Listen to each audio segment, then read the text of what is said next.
The next one up is Rivetz Steven Sprague.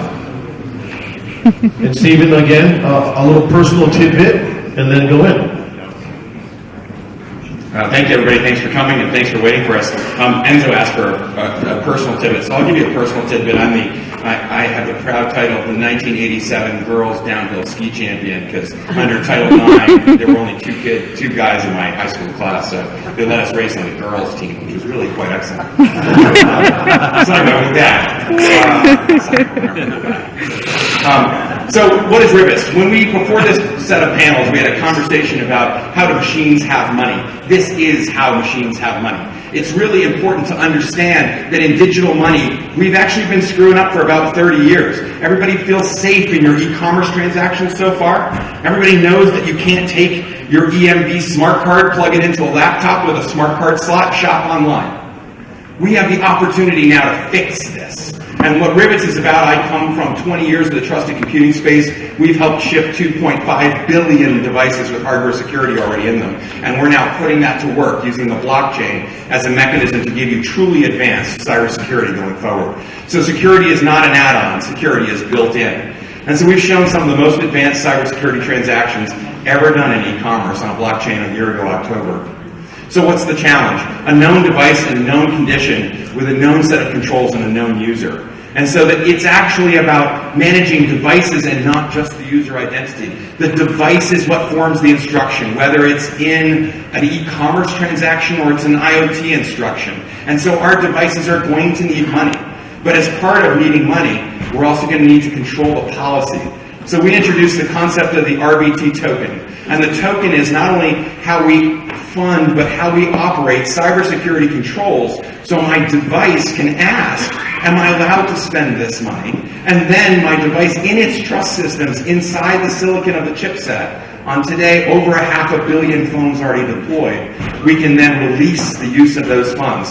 So we can ask any question you want. I could ask, are you still an employee? I can ask, are you in the nuclear submarine? By the way, it doesn't have to be for just a blockchain transaction. This can be part of how do we log on to Gmail, or how do we authenticate to any service. What's fundamentally changing in the architecture of the network, and you're going to see it on the show floor, is that we're shifting from ports and passwords delivering service to a world where services are delivered based on the identity of the device, not the user. It's not that you need to remember passwords anymore. You just have to be aware whether or not you lose your phone. So these technologies are already built in. We have all the components of the new European Payment Security Directive embedded in a Samsung phone today. Trusted display, trusted input, isolated processing of transactions. We can put the capabilities of a hardware blockchain wallet inside hundreds of millions of devices, both PCs and phones. The Apple guys need to get their act together. They need to open up Apple Pay so that all of us can play within that space. Or Apple needs to go build the technologies to make this possible. I don't really care which. So we're building an ecosystem for RBT. This is an ecosystem of services and partners, and we use the value of the token to compensate for those services. So we're really trying to explore a completely new economic model for the delivery of software and service, and the idea that a machine might have money. We've signed a bunch of partners so far. We actually completed our ICO back in September. So we successfully are building a team. We showed our first product on December 31st. The team promised it would be done before the end of the year. They were running out of time zones. But they delivered it. It was great. And so we have the first product out there in a closed beta, and we'll be expanding on that during first quarter. And I'll end with a thought, which is this is a new business model for security. If you're going to have your device automatically spend, it has to do it with a policy that you, the owner, control.